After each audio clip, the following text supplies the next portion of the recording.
So the first thing that you're going to want to do is clean your palette up.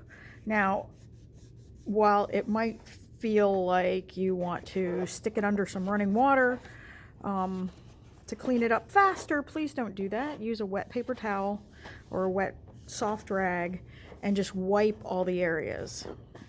This is watercolor, so if you run it underwater, you're going to lose all your paint, and that's not cool. So the paint that I've given you is a tube watercolor.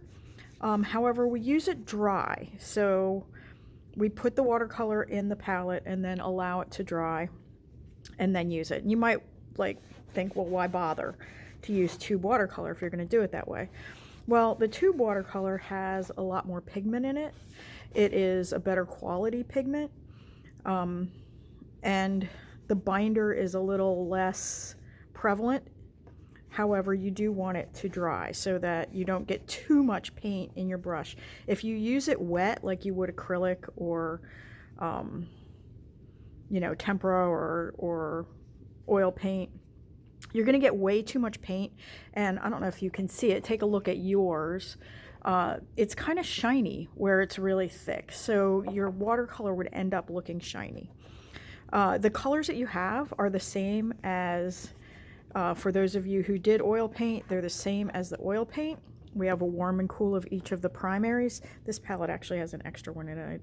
I don't quite know what happened there. But so we have, and they should be in a different order than this, but when I had these made, students did them themselves and didn't quite pay attention. So we have the lemon yellow, which is the cool yellow. We have the cadmium yellow medium, which is the warm yellow. We have the cadmium red medium, which is the warm red. We have the alizarin crimson.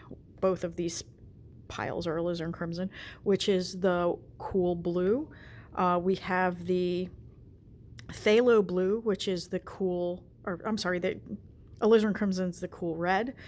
We have the phthalo blue, which is the cool blue, and we have the French ultramarine, which is the warm blue.